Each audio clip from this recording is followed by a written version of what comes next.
Selamat datang teman-teman guru dari berbagai sekolah, bukan hanya dari SD Negeri 2 Bumbungan saja, pada acara diseminasi aksi nyata budaya positif dari rekan saya Bapak Putu Sinduarte.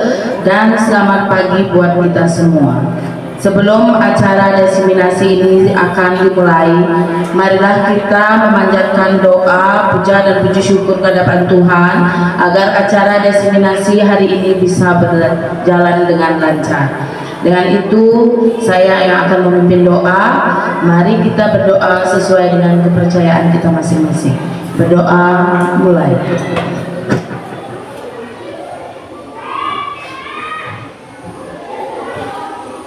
Doa selesai.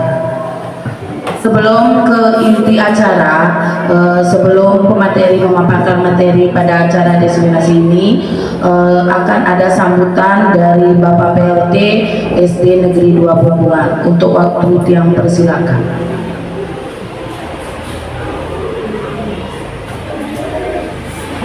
Terima kasih Dula selaku moderator kegiatan pada hari ini atas waktunya.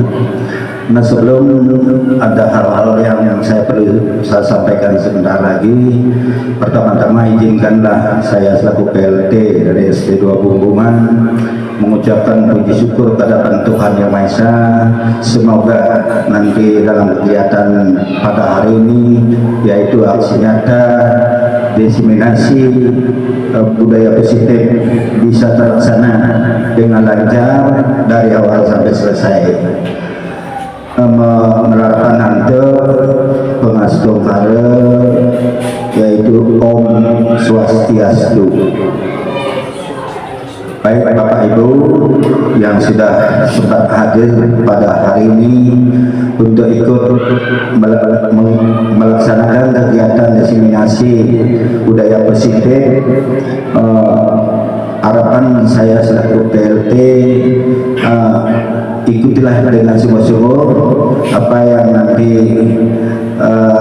dari pelaksanaan diseminasi budaya positif ini, dengan harapan saya selaku PLT nanti apa-apa yang sudah dipahami, dimengerti dan bisa dipraktikkan dalam hal selaku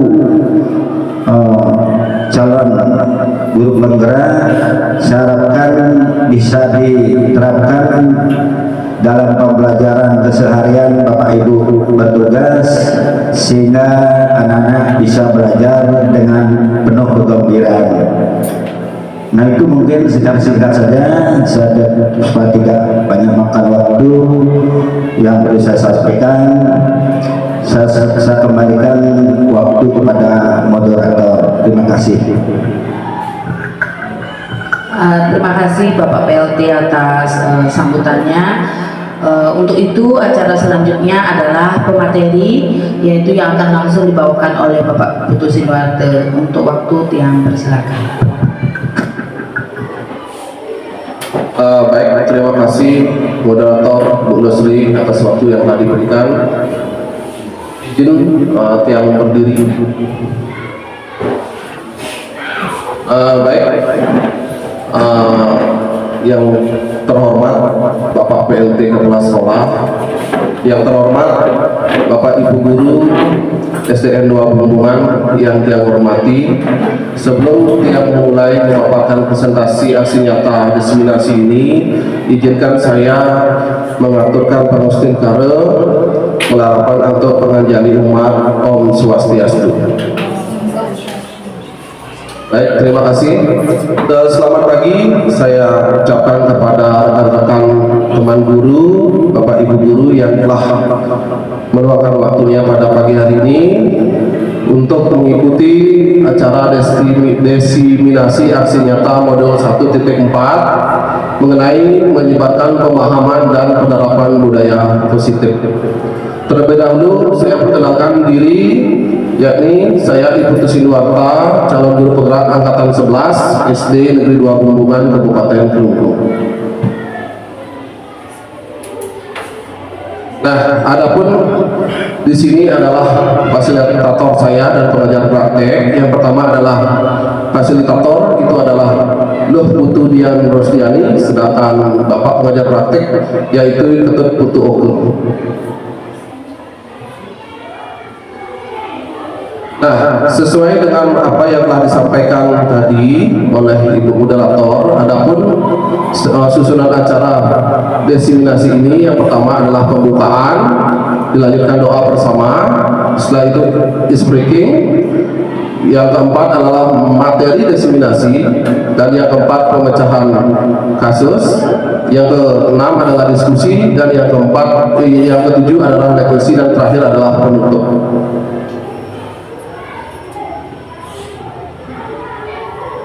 Pada pembukaan sudah kita lewati bersama, begitu dengan doa bersama. Sekarang acara yang ketiga adalah ice breaking ya. Nah, ini untuk ice breaking ini yang tampilkan adalah beberapa tentang tebak-tebakan ya, tebak-tebakan gambar. Nanti yang harapkan Bapak Ibu guru bisa dan mampu menebak 3 soal yang sudah saya siapkan di ice breaking ini, yang mana tujuannya adalah untuk kita tidak tegang ya, untuk tidak tegang selama mengikuti presentasi yang akan saya paparkan sebentar.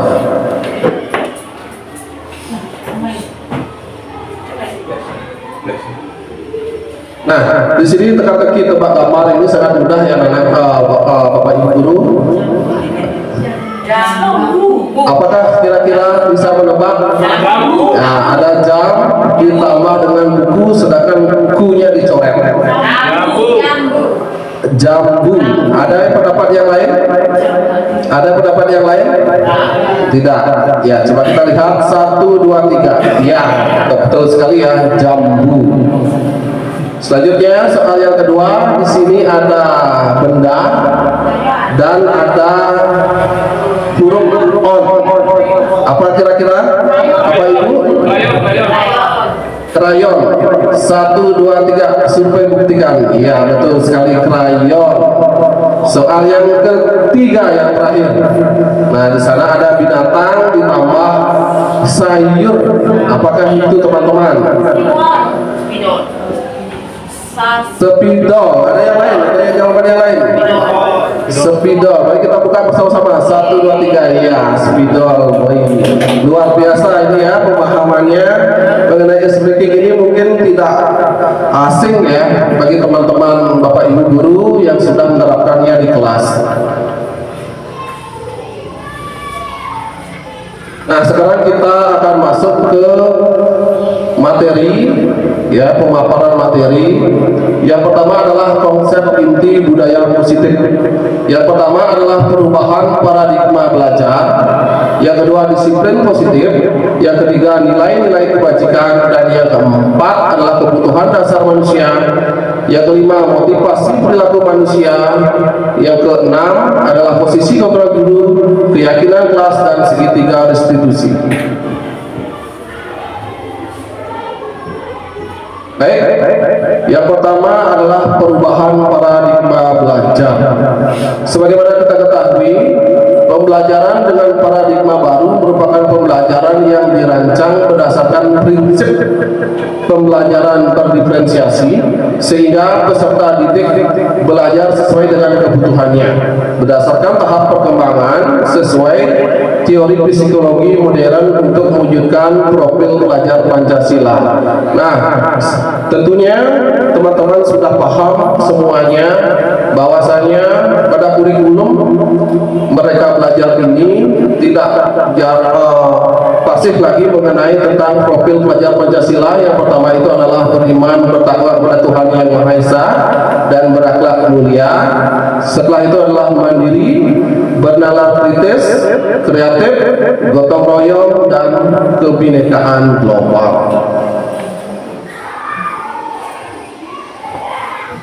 Selanjutnya adalah miskonsepsi tentang teori kontrol.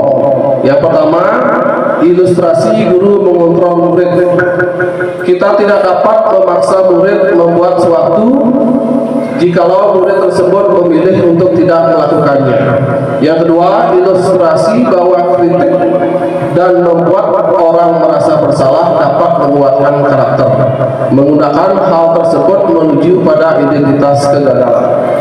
Selanjutnya adalah ilustrasi bahwa semua penguatan positif, efektif dan bermanfaat. Penguatan positif adalah bentuk kontrol dalam jangka tertentu. Murid menyadari dan mencoba menolak. Bisa jadi murid menjadi tergantung pada pendapat guru.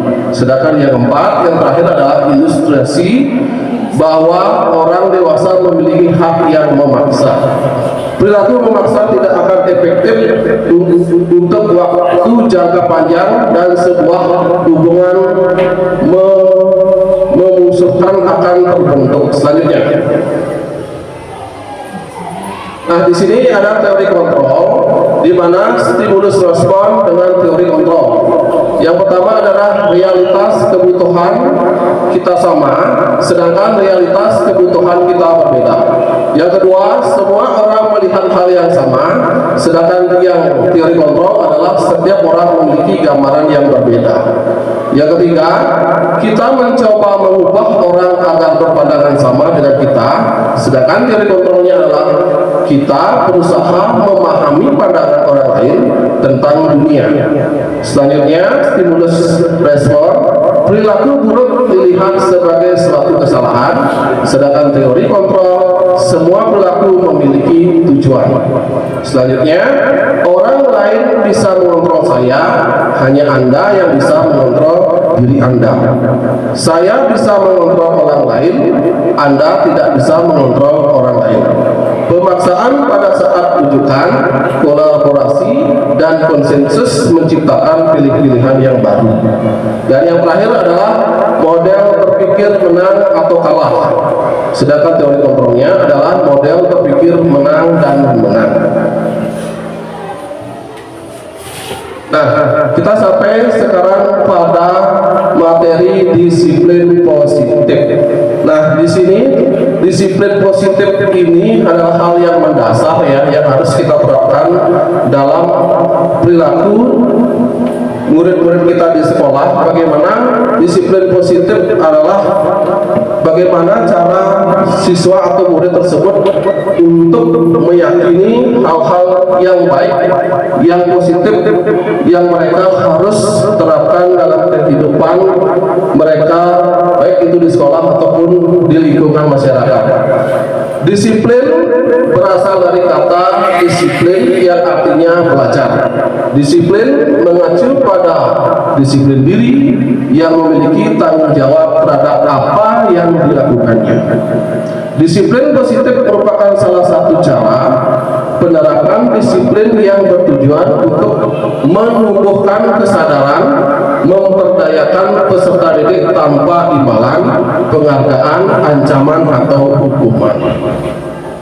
Sebagai pendidik, tujuan kita adalah menciptakan peserta didik yang memiliki disiplin diri, sehingga perilaku mengacu pada nilai-nilai kebajikan universal dan memiliki motivasi intrinsik dalam perubahan perilaku ke arah yang lebih baik.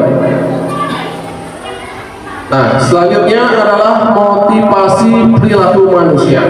Nah, motivasi perilaku manusia tersebut dibedakan menjadi dua. Yang pertama adalah motivasi ekstrinsik, yaitu motivasi dari luar, sedangkan yang kedua motivasi intrinsik, itu adalah motivasi dari diri sendiri. Yang pertama, motivasi ekstrinsik itu adalah untuk menghindari hukuman atau ketidaknyamanan. Sedangkan selanjutnya adalah untuk menghindari hukuman atau ketidaknyamanan. Yang ketiga, motivasi intrinsik adalah untuk menjadi orang yang mereka inginkan. Selanjutnya, nah di sini adalah identitas gagal dan identitas sukses, baik dari segi hukuman, konsekuensi, dan restitusi dari budaya positif.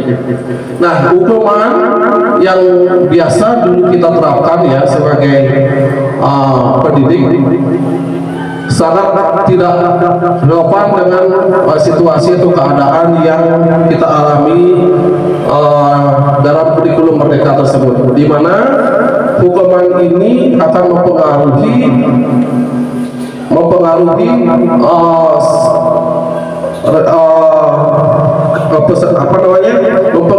murid. Dalam hal ini adalah bagaimana sesuatu yang menyakitkan harus terjadi, sedangkan tidak nyaman untuk murid atau anak dalam jangka waktu yang cukup panjang. Setelah itu murid akan menjadi korban dan tidak mendapatkan keadilan, sedangkan murid anak akan tersakiti. Nah, konsekuensi yang kedua adalah sesuatu yang harus terjadi. Yang kedua, tidak nyaman untuk murid anak untuk jangka waktu yang pendek. Korban bisa diabaikan, murid dan anak dibuat tidak nyaman. Selanjutnya adalah restitusi. Nah, ini penting ya, restitusi ini di mana kita dalam kurikulum Merdeka pada zaman atau keadaan yang sekarang, kita harus benar-benar memberikan segala bentuk restitusi mengenai apa tindakan yang peserta didik lakukan dalam halnya sikap dan perilaku yang tidak baik, di mana restitusi ini penting untuk diterapkan dalam kehidupan atau tata cara sikap perilaku peserta didik kita di sekolah. Restitusi merupakan pilihan menguatkan untuk murid atau anak dalam jangka waktu yang panjang, sedangkan korban mendapatkan ganti. Setelah itu murid atau anak mendapatkan penguatan.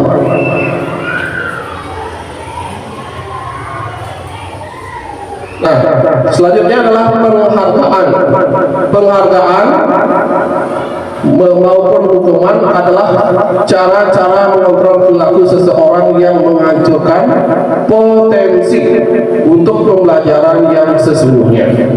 Penghargaan memiliki dampak yang kurang baik, diantaranya: 1. Penghargaan tidak efektif.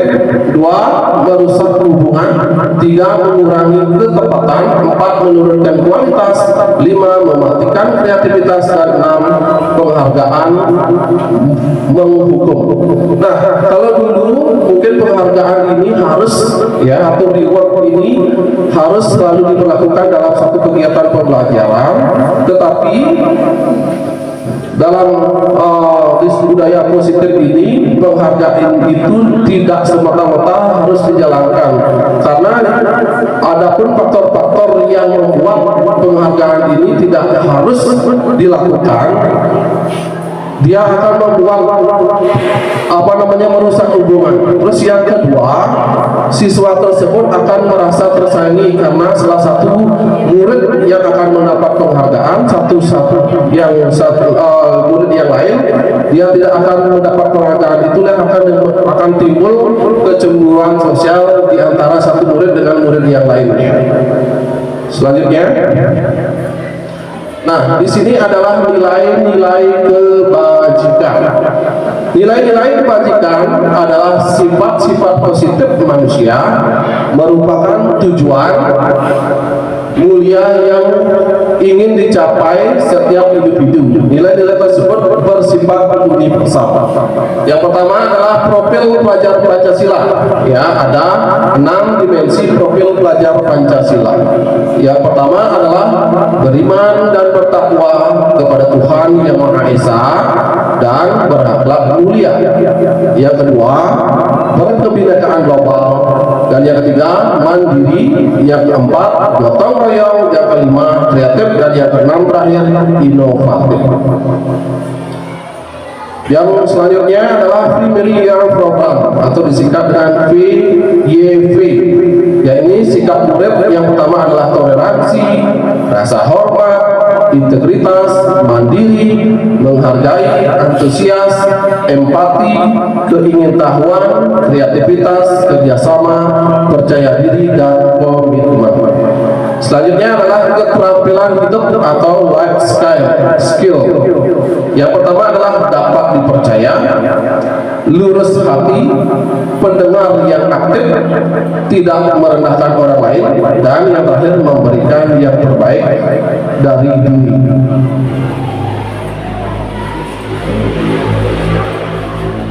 Selanjutnya adalah kebutuhan dasar manusia. Yang pertama adalah kebutuhan bertahan hidup atau disingkat dengan survival dalam bahasa Inggrisnya. Yang kedua adalah kasih sayang dan rasa yang diterima. Dan yang ketiga adalah kebebasan. Yang keempat adalah kesenangan. Dan yang terakhir, yang kelima adalah penguasaan. Nah, sekarang saya akan bahas tentang yang pertama mengenai bertahan hidup. Kebutuhan bertahan hidup dalam bahasa Inggris disebut dengan survival adalah kebutuhan yang bersifat fisiologis. Untuk bertahan hidup, misalnya kesehatan, rumah, dan makanan. Kebutuhan psikologis sebagai bagian dari proses reproduksi, termasuk kebutuhan untuk tetap bertahan hidup. Komponen psikologis pada kebutuhan ini meliputi kebutuhan akan perasaan yang aman. Yang kedua adalah kasih sayang dan rasa yang diterima. Kebutuhan untuk disayangi dan diterima meliputi kebutuhan akan hubungan dan koneksi sosial. Kebutuhan untuk memberi dan menerima kasih sayang, dan kebutuhan untuk merasa menjadi bagian dari suatu kelompok. Kebutuhan ini juga meliputi keinginan untuk tetap terhubung dengan orang lain, seperti teman, keluarga, pasangan, teman kerja, dengan orang lain. Ya. Nah, di sini juga ada bagaimana kita memiliki kasih sayang dan rasa yang diterima kepada binatang peliharaan ataupun kelompok di mana kita tergabung. Salah satu contoh misalkan komunitas yang ada di sekolah, ya, bagaimana kasih sayang dan rasa yang diterima itu wajib, ya, sebagai seorang pendidik harus benar-benar mampu memberikan kasih sayang dan rasa yang diterima kepada makhluk hidup, baik manusia, binatang ataupun tumbuh-tumbuhan. Selanjutnya, yang ketiga adalah kebebasan. Kebutuhan untuk bebas adalah kebutuhan akan kemandirian, otonomi, memiliki pilihan dan mampu mengendalikan arah hidup seseorang. Anak-anak dengan kebutuhan kebebasan yang tinggi menginginkan pilihan. Mereka perlu banyak bergerak, suka mencoba-coba, dan tidak terlalu terpengaruh kepada orang lain, dan senang mencoba hal yang baru dan menarik. Yang keempat adalah kesenangan atau kebutuhan untuk merasa senang. Ya, tentu ya, setiap makhluk hidup tujuan akhirnya atau tujuan dari apa yang mereka telah capai, ya, atau finishnya ya pasti adalah untuk mencapai kesenangan. Ya, tidak mungkin seorang manusia dalam hidupnya hanya menerima keburukan saja, tapi di sini harus wajib dan harus benar-benar bisa menyenangkan diri sendiri. Yang pertama itu adalah kebutuhan untuk merasa senang. Kebutuhan akan kesenangan adalah kebutuhan untuk mencari kesenangan, bermain dan tertawa. Anak-anak dengan kebutuhan dasar kesenangan yang tinggi biasanya ingin menikmati apa yang dilakukan. Mereka juga bisa berkonsentrasi tinggi saat mengerjakan hal-hal yang disenangi. Mereka suka bermain dan suka mengoleksi barang, suka bergurau, suka melucu, dan suka mengembaskan. Ya, tentu ya, kesenangan ini ya tentunya untuk mencari kesenangan pada peserta didik itu banyak yang dilakukan. Salah satunya adalah bermain, tertawa, ya, dalam kehidupan sehari-harinya, terutama di sekolah. Memang fase A, B, dan C di sekolah dasar ini, ya tentu tugas mereka itu adalah bermain, ya, mencari kesenangan, tertawa. Nah, itulah kita akan variasikan dalam setiap pembelajaran, ya kita selingi dengan bermain, tertawa, sehingga kegiatan pembelajaran akan semakin efektif. Dan yang terakhir adalah penguasaan, kebutuhan pengakuan atas kemampuan.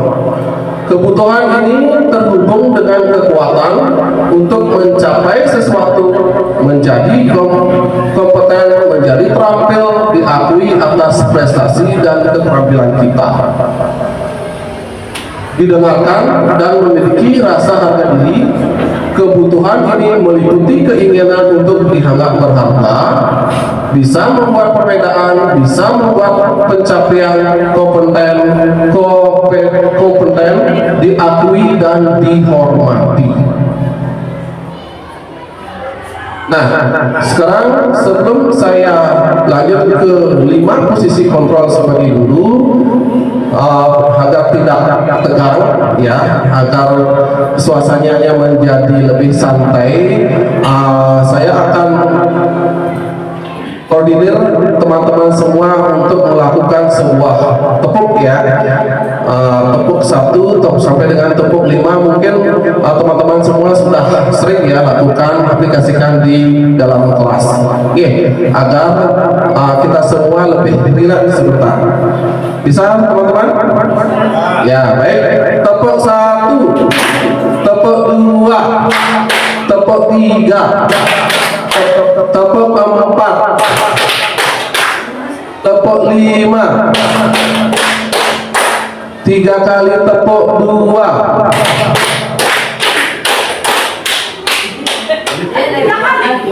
Ya, betul ya. Baik, terima kasih. Bagaimana teman-teman, sudah tersegarkan, sudah tidak tegang ya, ya. Baik, terima kasih teman-teman, Bapak Ibu guru hebat semuanya. Sekarang saya akan lanjutkan ke materi 5 posisi kontrol guru.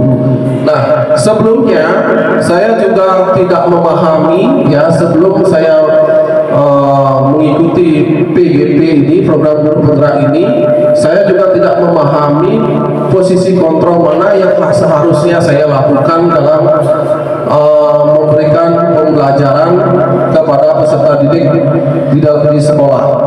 Nah, semenjak saya mengikuti PGP ini, saya akan mengerti dan paham mengenai posisi kontrol yang harus benar-benar guru lakukan.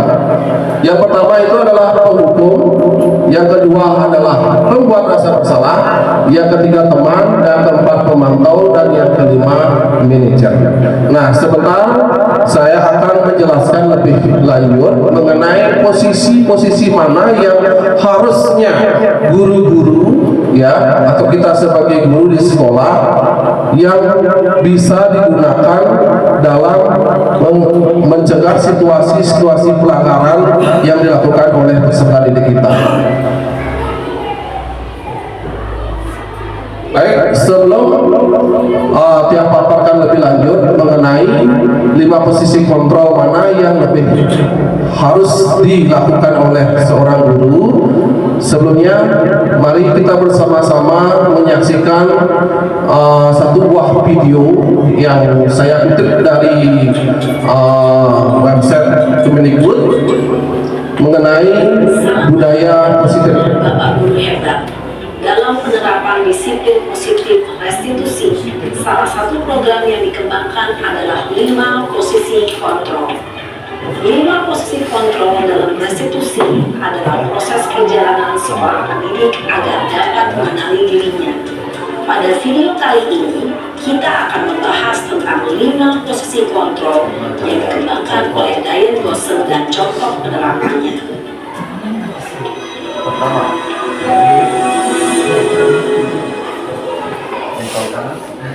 Lima posisi kontrol itu adalah: 1.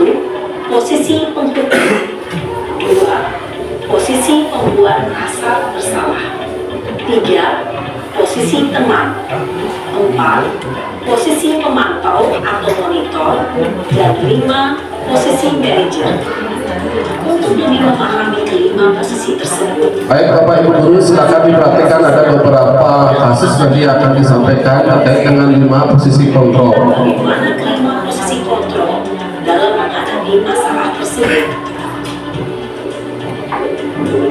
Nah, di sini yang pertama adalah kasus posisi sebagai penghukum.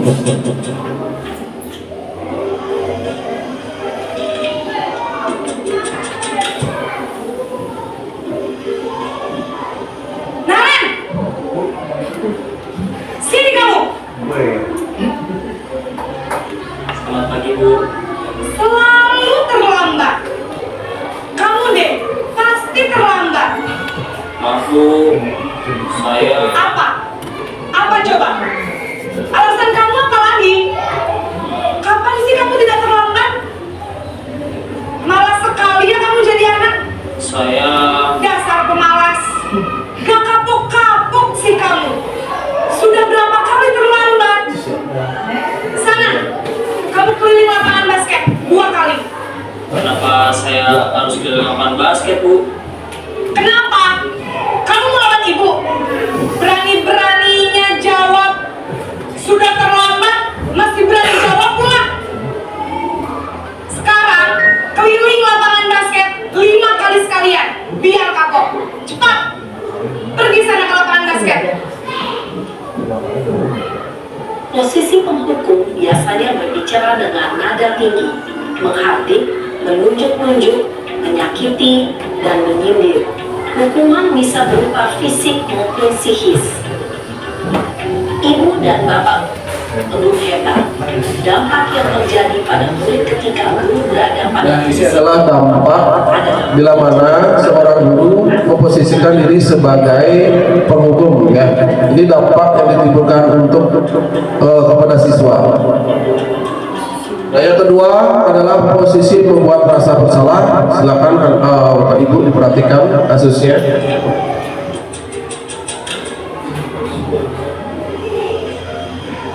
Naren!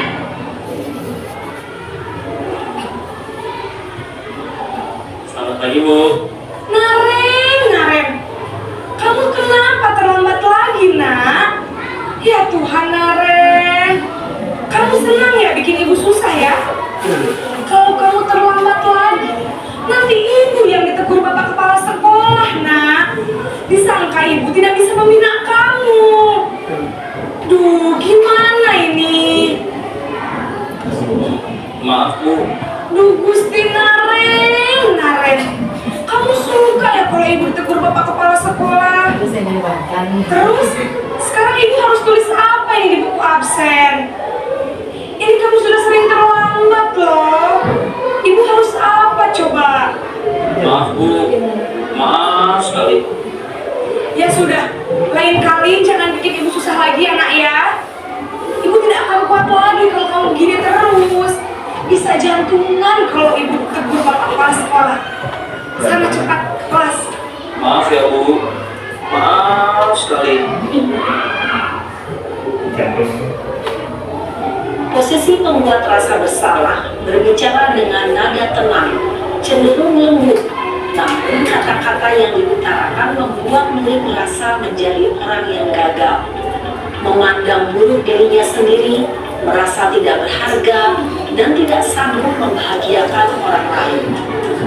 Ketika guru mengambil posisi membuat rasa bersalah, murid akan menganggap dirinya yang bersalah dan ia akan menyimpan. Nah, ini adalah dampak posisi membuat merasa bersalah. Nah, selanjutnya adalah posisi sebagai teman.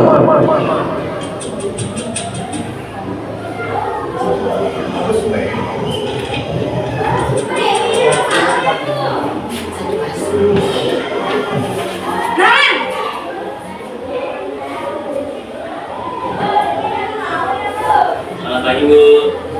Wah, sudah jam berapa ini nak? Terlambat lagi ya sayang. Iya, Bu. Habis ibu saya lupa bangunkan saya, Bu. Kamu malah menyalahkan ibu kamu. Kamu bukannya anak yang larinya paling kencang. Kok terlambat sih? Iya, Bu. Saya memang terlambat bangun tadi. Jadi biarpun saya lari kencang, tetap gak kekejar, Bu. Ya sudah sana. Nanti lain kali larinya lebih kencang lagi ya. Biar gak terlambat lagi. Bikin seneng ibu demi ibu. Bisa kan? Bisa lah Bu. Ya sudah, sana masuk kelas. Ibu beresin urusan absen kamu. Kamu ini ada-ada saja. Dalam posisi teman, guru berbicara dengan nada suara ramah, akrab, cenderung bersenda gurau untuk menjaga suasana tetap santai. Murid akan merasa senang, aman, dan akrab dengan guru. Identitas yang tercipta adalah identitas sukses atau berhasil. Namun, perlu diingat, karena ini masih dorongan Nah, eksternal. ini adalah dampak posisi guru sebagai teman. Kepada orang tertentu. Di sini guru absennya, sehingga di lain waktu murid bisa berperilaku baik, namun hanya kepada orang-orang tertentu saja. Lanjutnya adalah posisi pemantau atau monitor.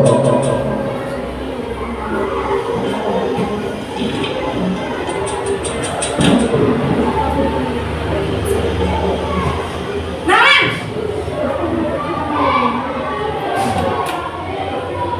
Selamat pagi Bu. Naren, apa peraturan sekolah kita tentang jam berapa kita harus masuk sekolah, nak? Kita harus di sekolah jam 7 Bu. Iya betul, sekarang sudah jam 7.20. Naren sudah tahu konsekuensinya jika terlambat hadir. Paham Bu. Saya harus tinggal kelas pas jam istirahat selama 20 menit. Iya benar, konsekuensinya demikian. Jadi nanti jam 9.30 pas istirahat, kamu harus tinggal di kelas, kerjakan tugas tambahan untuk ketertinggalan kamu, ya. Baik Bu. Posisi pemantau mengandalkan penghitungan atau data untuk mengontrol murid. Guru mengarahkan murid berdasarkan peraturan dan konsekuensi. Seorang pemantau menunjukkan bahasa tubuh dan ekspresi wajah yang datar dan cenderung formal.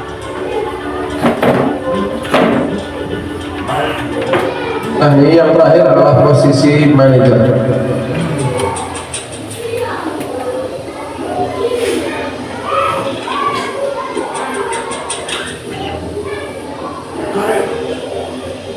Naren!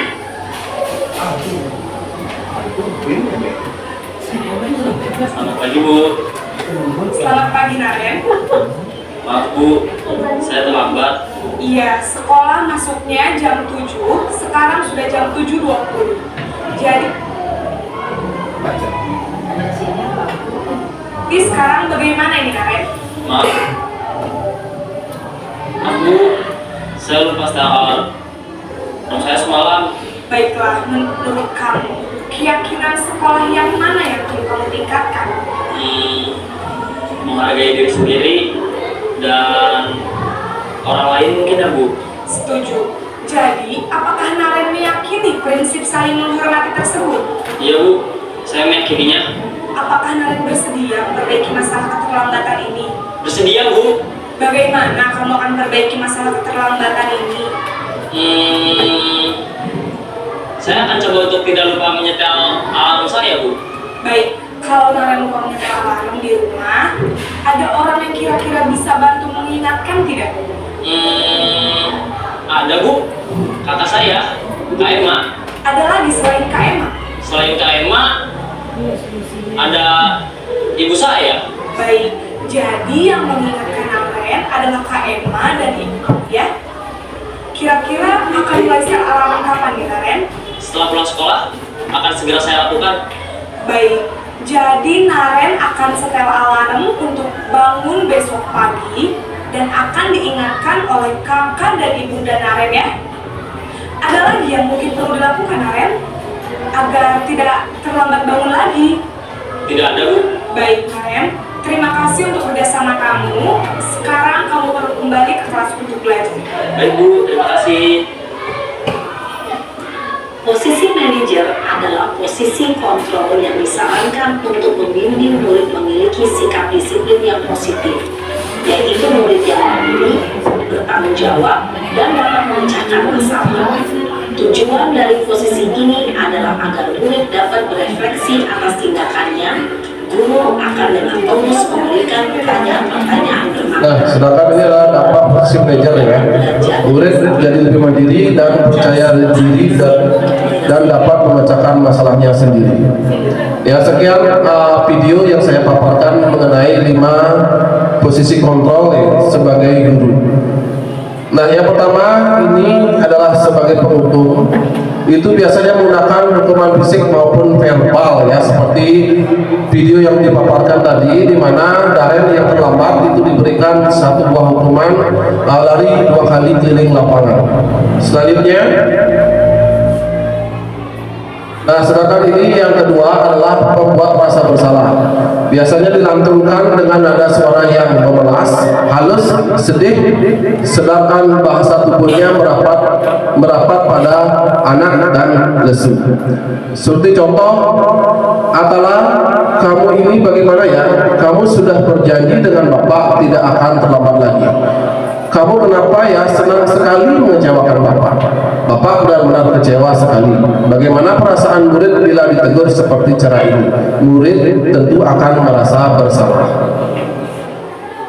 Yang ketiga adalah sebagai teman, di mana guru pada posisi ini tidak akan menyakiti murid, namun akan tetap berupaya mengontrol murid melalui persuasi. Posisi teman, guru menggunakan nada suara yang ramah, akrab, dan bercanda. Bahasa tubuh merapat pada murid, mata dan senyum jenaka. Untuk percakapannya saya lanjutkan saja. Yang keempat adalah memantau atau mengawasi. Pada saat kita mengawasi, kita bertanggung jawab atas perilaku orang-orang yang kita awasi. Sebagai pemantau sangat mengandalkan perhitungan, catatan data yang dapat digunakan sebagai bukti atas perilaku seseorang. Posisi ini akan menggunakan stiker, slip catatan, daftar cek. Posisi pemantau sendiri berawal dari teori stimulus respon yang menunjukkan tanggung jawab guru dalam mengontrol murid. Selanjutnya, yang kelima, yang terakhir adalah posisi kontrol manajer. Posisi manajer adalah posisi di mana guru berbuat sesuatu bersama dengan murid, mempersilahkan murid mempertanggungjawabkan atas perilakunya, mendukung murid agar dapat menemukan solusi atas permasalahan sendiri. Ya, biasanya manajer di sini bersuara nada halus, bahasa tubuh tidak kaku, mendekat kepada murid. Sedangkan dalam sebuah percakapan, contohnya adalah, guru, Degus, apakah kamu mengetahui jam berapa kamu mulai sekolah? Sedangkan Degus menjawab, tahu Pak, jam 7. Sedangkan guru berkata, ya, jadi kamu terlambat. Kira-kira bagaimana memperbaiki masalah ini? Selanjutnya, murid menjawab, saya bisa menanyakan teman saya Pak untuk mengejar tugas yang tertinggal. Sedangkan guru menjawab, baik, itu bisa dilakukan. Apakah besok akan ada masalah untuk kamu agar bisa hadir tepat waktu ke sekolah? Nah, murid pun berkata, tidak Pak, saya bisa hadir tepat waktu. Bagaimana perasaan murid dilakukan seperti ini? Pada posisi manajer, maka suara guru sebaiknya halus, tidak perlu marah, tidak perlu meninggikan suara, apalagi menunjuk-nunjuk jari kepada murid. Nah, dari pemaparan video dan pengertian dari 5 posisi kontrol, sekarang saya mau menanyakan kepada rekan-rekan Bapak Ibu guru hebat semuanya di sini, dari kelima posisi kontrol tersebut, posisi manakah yang paling bagus yang teman-teman atau rekan-rekan pilih sebagai 5 posisi kontrol yang terbaik? Dari posisi yang pertama, kedua, ketiga, keempat, dan kelima. Ya, Bu Miles, sebagai manajer ya, Bu Miles ya. Selanjutnya mungkin Pak Wayan sebagai manajer juga. Selanjutnya dari Pak PLT Kepala Sekolah sebagai apa?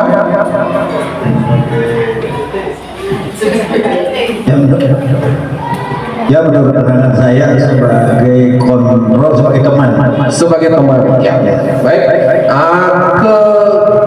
Apa yang tadi sudah dijelaskan oleh penulis dan Pak Wayan, ya, begitu juga dengan Pak PLT Kepala Sekolah, tentu keseluruhan itu adalah tepat. Cuman yang bisa saya sarankan adalah bagaimana 5 posisi kontrol itu yang pertama adalah sebagai manajer. Dengan secara langsung kita menjadi manajer, tentu kita secara tidak langsung ya membentuk keyakinan apa yang telah dibentuk oleh siswa tersebut yang akan diberikan pemecahan secara langsung mengenai pelanggaran yang telah dibuatnya. Nah, posisi manajer ini tentunya sangat harus terus digunakan dalam kegiatan pembelajaran sehari-hari. Seperti tadi sudah dijelaskan oleh Pak Ketut Kantun ya, PLT kita, bahwasanya posisi teman itu baik, akan tetapi biasanya kalau posisi teman kita kepada murid, sesuai dengan pengalaman saya, biasanya seorang murid itu akan menjadi pemberani. Artinya secara tidak langsung kalau dalam masa balinya itu campah seperti itu.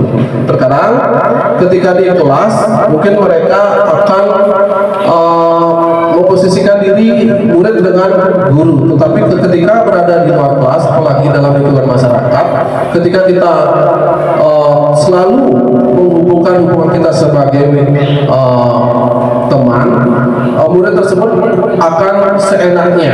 Terkadang mereka tidak akan lagi berpikir bagaimana cara menghormati seorang guru, padahal itu adalah gurunya, seperti itu. Baik, terima kasih. Nah, dari 5 posisi kontrol tadi sudah sangat benar ya, bahwa kita sebagai seorang guru, posisi yang pertama yang harus kita lakukan adalah sebagai manajer. Selanjutnya.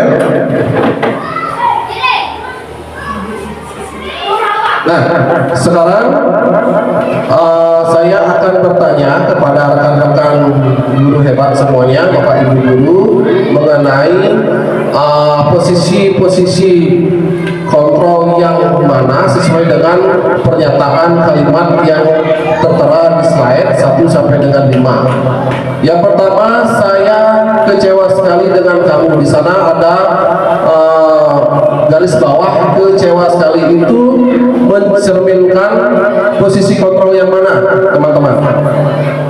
Rasa bersalah. Yang lain, teman-teman yang lain, mungkin Ibu Nur sebagai teman. Selanjutnya Pak PLT sama juga sebagai teman. Fungsi kontrol sebagai teman. Sebagai teman. Yang lain sebagai penghukum. Ya, dari keseluruhan teman-teman semua lebih banyak sebagai penghukum ya, sebagai penghukum. Benar atau tidak sebagai penghukum? Benar. Benar? Ya, betul sekali ya. Di sini ada kata kecewa sekali ya, kecewa sekali.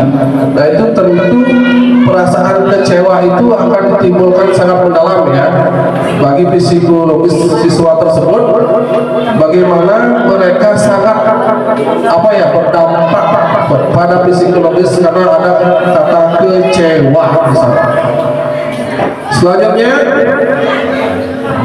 kamu tidak pernah benar melakukannya. Sebagai apa posisinya? Penghukum. Tidak pernah benar.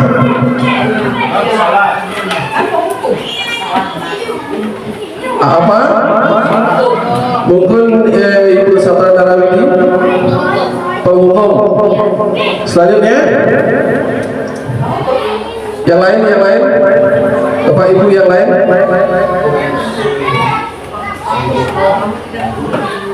Sebagai apa, Ibu Eva? Penghukum. Tidak pernah benar ya, tidak pernah benar. Pernyataan ini ya ya sama juga halnya dengan kecewa sekali, tidak pernah benar. Itu berarti apa yang dibuat siswa itu dari awal sampai terakhir, sampai mereka memiliki beberapa kesalahan itu tidak ada yang benar. Nah ini kan dampaknya sangat luar biasa kepada psikologis anak itu sendiri. Kita sudah menjas anak tersebut ya dengan kata-kata yang tidak benar seperti itu. Itu tidak diperbolehkan ya. Kalau bisa sebagai guru jangan pernah melontarkan kata yaitu tidak pernah benar. Selanjutnya yang ketiga itu adalah ayolah lakukan demi ibu bapak. Sebagai apa? Sebagai teman. Ada yang berpendapat lain? Ya, sebagai teman ya, sebagai teman. Karena di sini lakukan demi ibu atau bapak ya. Berarti kalau dalam motivasi dirinya itu tidak bisa memperbaiki kesalahannya, tentu dia harus melakukan atau berusaha memperbaiki kesalahannya itu demi bapak atau ibu gurunya seperti itu.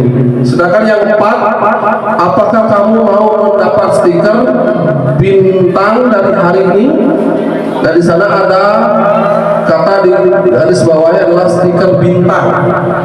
Sebagai apa? Sebagai ya pemantau. Ya betul sekali.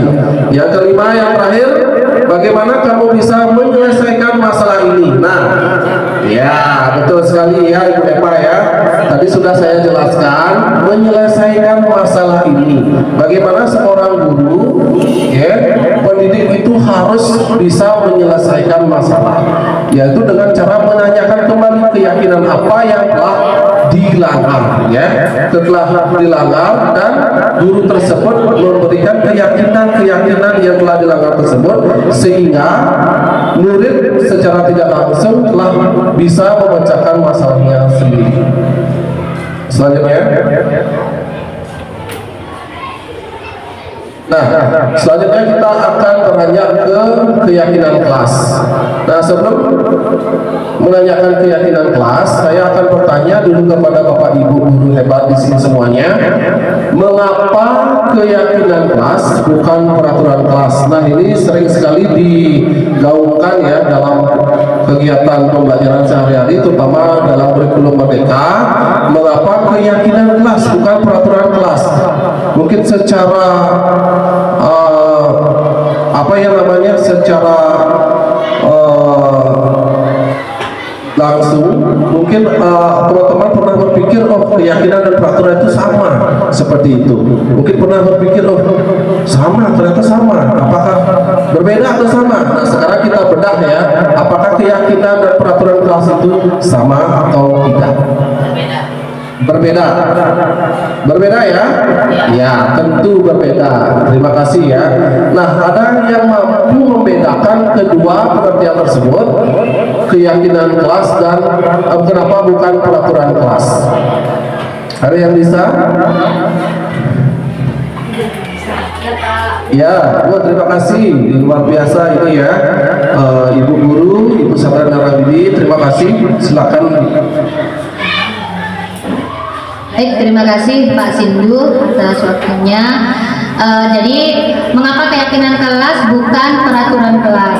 Nah, pada dasarnya kalau peraturan kelas itu adalah dibuat oleh guru dan harus ditaati oleh siswa tersebut. Sedangkan untuk keyakinan kelas itu dibuat oleh guru bersama murid-muridnya di kelas, membuat suatu keyakinan sehingga bisa dipertanggungjawabkan secara bersama. Terima kasih. Baik, terima kasih. Ya, mungkin yang lainnya sama ya dengan apa penjelasan yang telah diutarakan oleh Ibu Satrawati Narawidi mengenai perbedaan antara keyakinan kelas, kenapa bukan peraturan kelas. Selanjutnya. Nah, adapun pembentukan keyakinan kelas, ya, yang pertama itu bersifat abstrak, mempersilakan murid untuk mencurahkan pendapat tentang peraturan yang perlu disepakati di kelas. Yang kedua adalah mencatat semua masukan murid di papan tulis atau di kertas besar, ya, atau disebut dengan cat apa ya namanya ya, cat kertas yang berwarna itu ya, biasanya ditempel satu persatu sesuai dengan gagasan siswa masing-masing mengenai impian kelas mereka. Yang ketiga itu adalah tinjau ulang keyakinan sekolah atau kelas secara bersama-sama, dan yang selanjutnya adalah dibuat dalam suatu pernyataan positif. Nah, di sini dia paparkan sedikit tentang mengenai pernyataan positif. Maksudnya adalah biasanya anak-anak tersebut menuliskan kata tidak boleh membuang sampah sembarangan. Sekarang guru tentunya ya yang menjadi pemimpin dalam sebuah pembentukan keyakinan kelas membuat kata yang negatif itu diubah menjadi kata yang positif. Misalkan buanglah sampah pada tempatnya, seperti itu. Nah, di sana terjadi perubahan antara tidak menjadi membuang sampah pada tempatnya. Selanjutnya sesuai dengan kondisi kelas sehingga dapat diterapkan. Yang selanjutnya adalah keyakinan sekolah atau kelas bisa diletakkan atau ditempel di dinding kelas yang mudah dilihat semua warga kelas. Selanjutnya, nah, di sini ada beberapa dokumentasi ya pembuatan keyakinan kelas yang saya lakukan di kelas, yakni di kelas 6. Yang pertama itu adalah bagaimana saya selaku wali kelas itu adalah mensosialisasikan tentang keyakinan kelas kepada murid-murid. Setelah itu siswa diberikan clip chart ya yang akan ditulisi sesuai dengan keyakinan apa, impian-impian apa yang positif yang akan mereka sampaikan melalui kertas tersebut. Yang ketiga adalah menempel satu persatu keyakinan kelas di papan tulis. Setelah itu guru menyusun kembali kata yang awalnya negatif diubah menjadi positif sesuai dengan apa yang tadi dia sampaikan. Dan yang terakhir hasilnya adalah suatu buah karya yang mana dari seluruh keyakinan kelas yang jumlahnya adalah 28 ya, di kelas 6 adalah 28, saya rangkum menjadi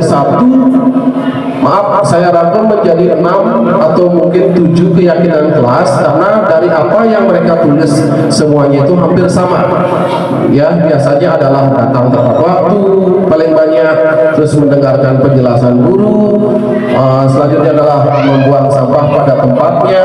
Nah, seperti itu yang lebih ditekankan dalam keyakinan kelas. Nah, perlu diketahui juga dalam membuat keyakinan kelas ini tidaklah harus diperlakukan selamanya. Ini bisa dirubah, ini bisa diperbaiki atau dimodifikasi lagi sesuai dengan kebutuhan ya, situasi yang berbeda. Nah, baik teman-teman, tidak terasa kita sudah mencapai atau sudah ke materi yang ketiga, yaitu tentang segitiga distribusi. Tentunya teman-teman di sini sebelumnya yang mengikuti program PGP sudah tidak asing yang namanya dengan nama yang disebut dengan segitiga distribusi. Segitiga itu adalah bagaimana bangun segitiga ya, yang sisinya berjumlah 3. Ya, distribusi itu adalah kata-kata yang akan sebentar lagi saya akan sampaikan apa yang pertama, kedua, dan yang ketiga sesuai dengan segitiga restitusi tersebut. Nah, dari pengertiannya, segitiga restitusi adalah proses menciptakan kondisi bagi murid untuk memperbaiki kesalahan mereka sehingga mereka bisa kembali kepada kelompok dengan karakter yang lebih kuat. Restitusi adalah proses kolaboratif yang mengajarkan murid untuk mencari solusi atas masalah mereka dengan memantau murid untuk berpikir ingin menjadi orang seperti apa mereka dengan dengan tujuan mulia dan bagaimana mereka memperlakukan orang lain. Nah, ini yang saya katakan tadi. Adapun 3 pernyataan ya. Yang pertama segitiga restitusi itu, yang pertama adalah validasi tindakan yang salah, yang kedua adalah menstabilkan identitas, yang ketiga adalah menanyakan keyakinan. Nah, di sini yang dimaksudkan adalah segitiga restitusi. Selanjutnya. Baik, kali ini saya kembali memaparkan satu buah video mengenai segitiga restitusi. Silakan Bapak Ibu untuk didengarkan bersama. Kali ini kita akan membahas tentang salah satu program disiplin positif yang diterapkan di lingkungan sekolah yang dikenal dengan nama restitusi.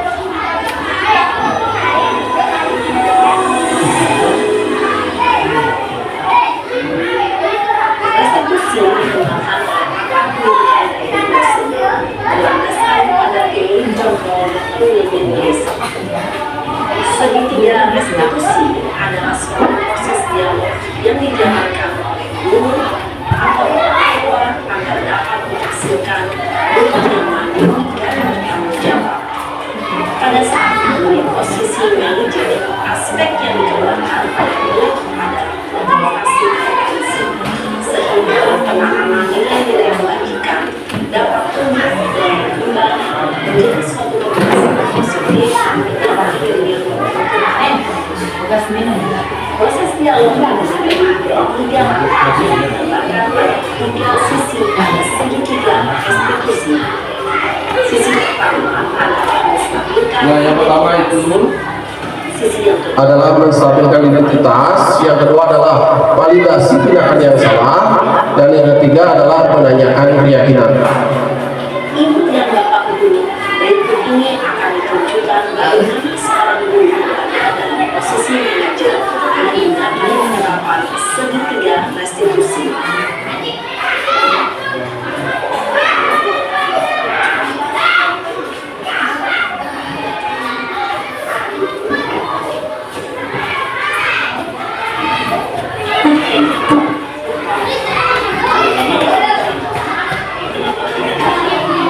Nah, yang pertama ini adalah menstabilkan identitas.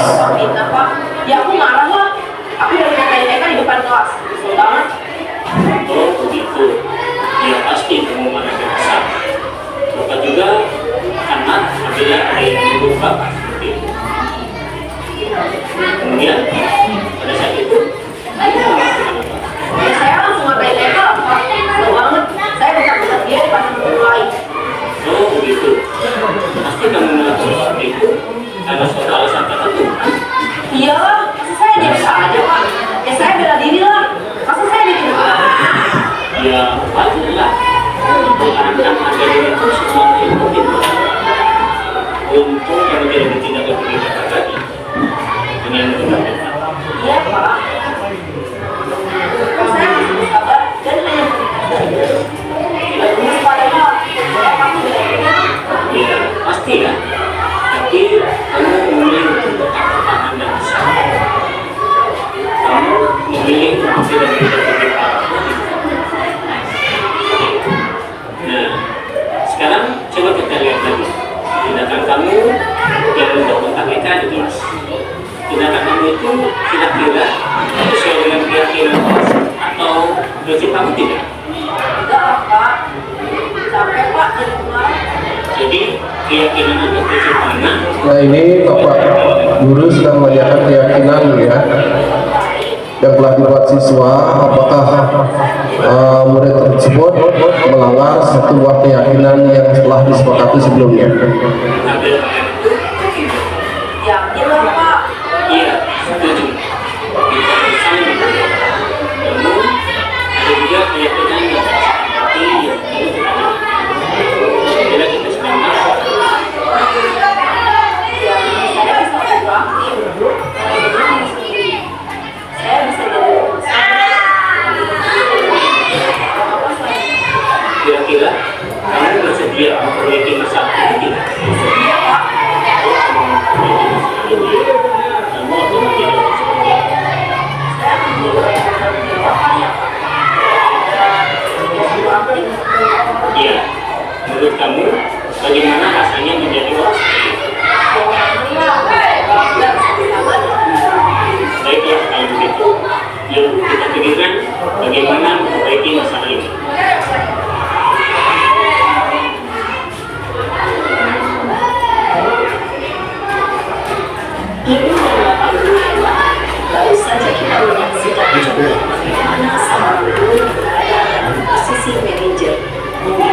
Nah, dari video pemaparan tadi bagaimana seorang guru ya dalam 5 posisi kontrol itu adalah sebagai manajer ya yang berpatokan dan memprinsipkan pada segitiga restitusi yang ada pada kasus dalam video tersebut.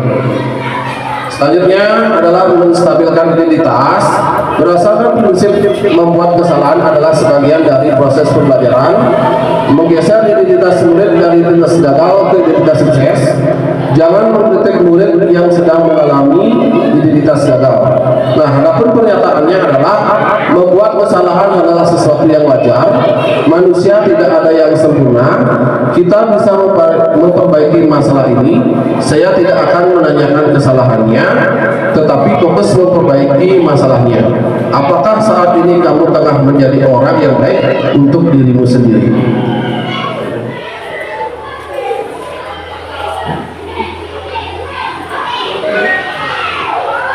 Nah, sedangkan yang kedua adalah menanyakan keyakinan, yaitu termotivasi dari unsur intrinsik saat perilaku tervalidasi dan identitas sukses telah stabil, maka murid telah siap mengaitkan keyakinan dengan tindakan yang salah. Pernyataannya, sebagai keluarga kelas, apa yang kita yakini, nilai apa yang telah kita sepakati, seperti apa gambaran sebuah kelas yang ideal bagi kamu, dan yang terakhir, kamu ingin menjadikan orang seperti apa. Baik, nah, tibalah kita bersama-sama sekarang akan mendemonstrasikan pemecahan kasus yang sebentar saya akan bagikan selembaran kasus ABCD yang nanti Bapak Ibu guru akan ada yang menjadi guru dan akan menjadi murid sesuai dengan posisi manajer dan berprinsipkan berpatokan kepada segitiga restitusi.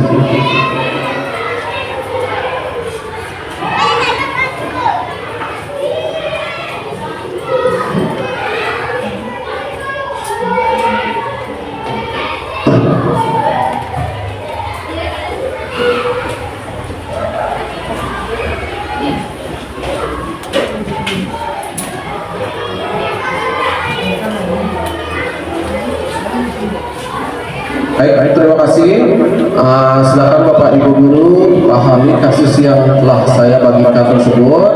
Sebentar, ada 3 orang teman yang akan maju ke depan. Yang pertama adalah sebagai guru, sebagai murid, dan sebagai observer.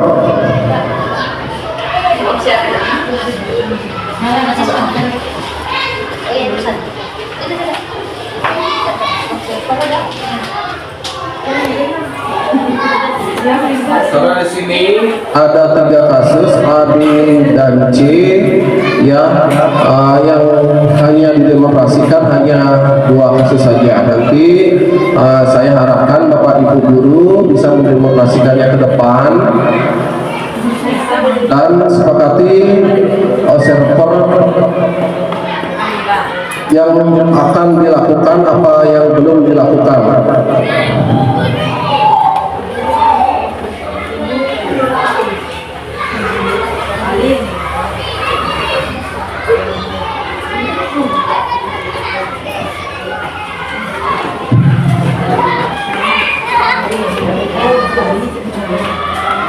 Baik, bagaimana Bapak Ibu? Sudah ya? Silakan Bapak Ibu guru didiskusikan bersama di tempat duduknya. Siapa yang menjadi guru, siapa yang menjadi murid, dan siapa menjadi observernya.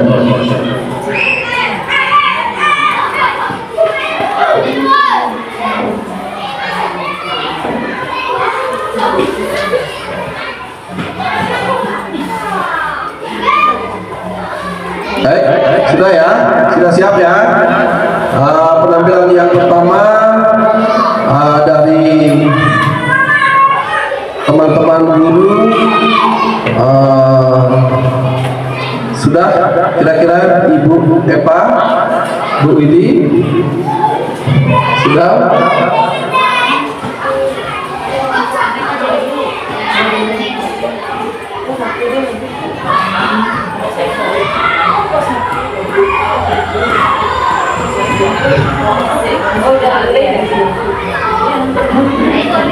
Baik, terima kasih. Penampilan yang pertama dari kasus A ya, dari kasus A yang akan didemokrasikan langsung oleh Ibu Eva dan Ibu Satrawati Narawidi, yang konservatornya adalah Ibu Ari Suwandewi. Ibu Ari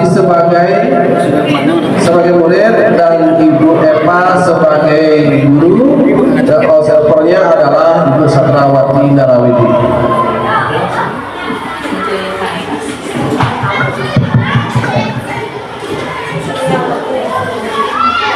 Hari ini baik Ibu, tumben kamu ada di sini di depannya Ibu.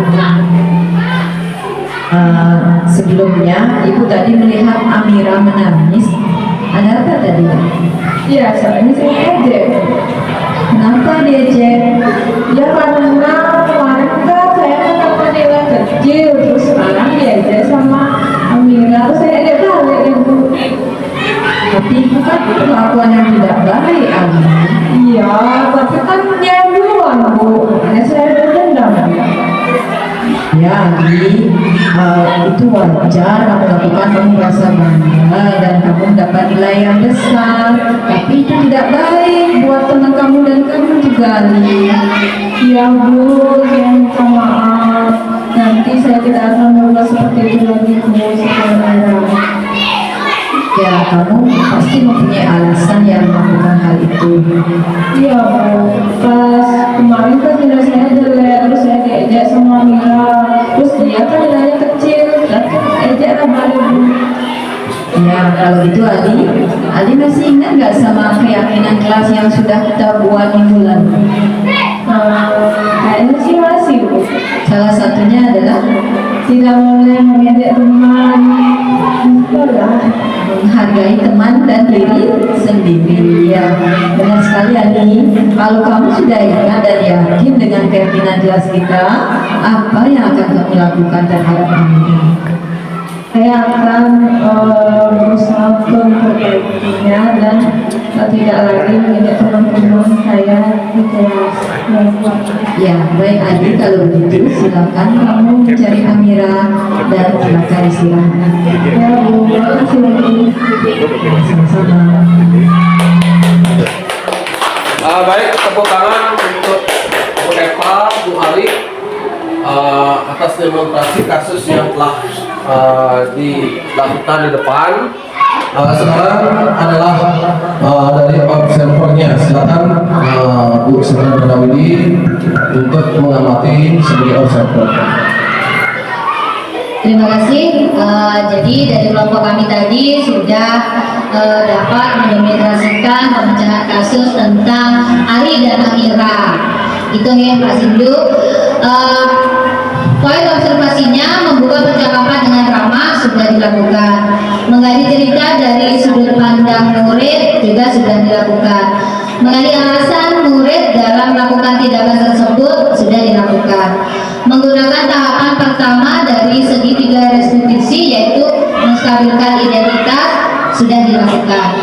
Menggunakan tahapan kedua dari segitiga restitusi yaitu tentang validasi tindakan yang salah sudah dilaksanakan. Menggunakan tahapan ketiga dari segitiga restitusi yaitu menanyakan keyakinan sudah dilakukan.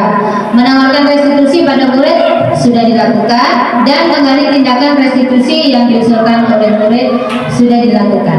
Terima kasih Pak Sindu. Ya, terima kasih Ibu Satrawati. Baik, untuk teman-teman semua silakan beri aplaus tepuk tangan kepada kelompok 1, Bu Eva, Bu Ari dan Ibu Satrawati. Terima kasih Pak Dr. Sindu untuk kegiatan diseminasi hasil nyata modul 1.4-nya. Saya akan merefleksi kegiatan diseminasi yang sudah dibawakan oleh Pak Putu. Bahwasannya saya sekarang lebih mengetahui lagi tentang posisi kontrol kita sebagai seorang guru ketika kita menghadapi murid yang melakukan suatu kesalahan, serta penerapan segitiga restitusi pada saat kita melakukan pemecahan masalah. Yang sebelumnya saya belum mengetahui apa itu 5 posisi kontrol kita sebagai guru dan bagaimana kita menerapkan segitiga restitusi. Nantinya pada saat saya menemui masalah dengan siswa, saya akan menerapkan segitiga restitusi tersebut. Terima kasih. Baik, terima kasih Bu Nusli. Selanjutnya referensi yang kedua Ibu Putu Miliasgana Dewi, dipersilakan.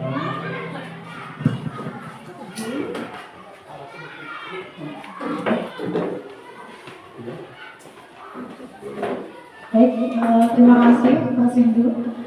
Jadi di sini saya akan menyampaikan refleksi terkait dengan diseminasi aksi nyata 4.1 tentang penyebaran pemahaman dalam penerapan budaya positif. Jadi terkait dengan pemaparan yang Pak Sindu sampaikan sudah sangat baik sekali, sudah sangat bagus sekali, dan jadi saya memiliki pandangan yang baru,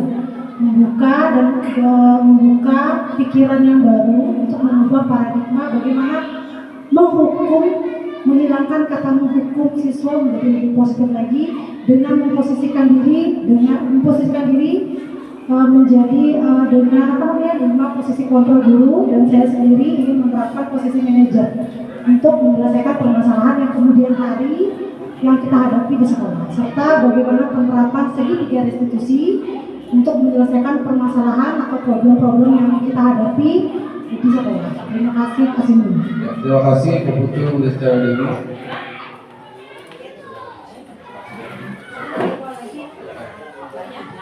Baik, yang terakhir, refleksi yang terakhir, Ibu Eva, dipersilakan.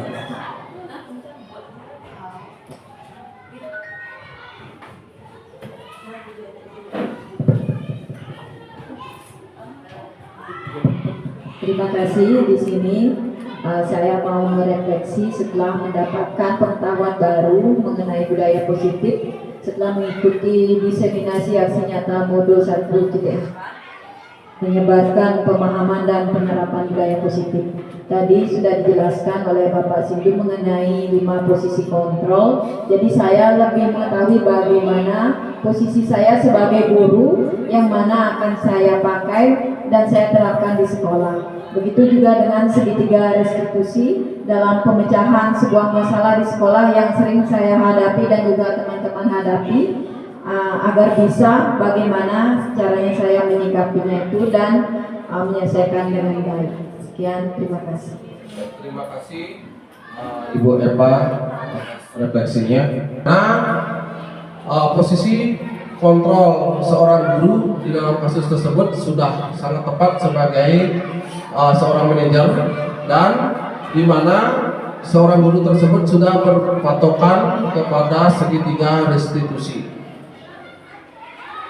Selanjutnya acara kita yang terakhir, ya, kita sampailah di acara penutup.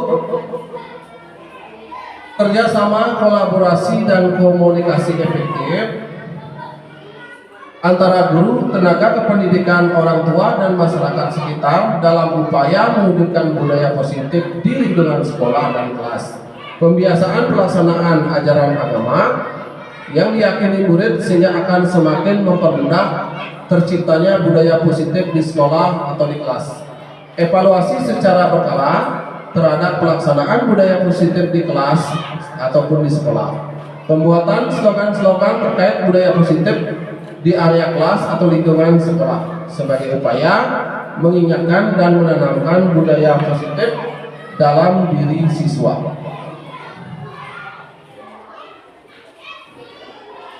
Baik, sekian presentasi mengenai diseminasi aksi nyata yang telah saya paparkan. Sebelumnya saya berterima kasih kepada rekan-rekan guru hebat semua, ya, yang telah membantu, ya, yang telah aktif dalam kegiatan aksi nyata yang telah sebelumnya saya presentasikan. Terima kasih atas kesempatan yang luar biasa ini. Bila ada salah kata, salah perbuatan, mohon dimaafkan. Saya akhiri dengan mengaturkan pramana santi. Om Santi Santi Santi Om.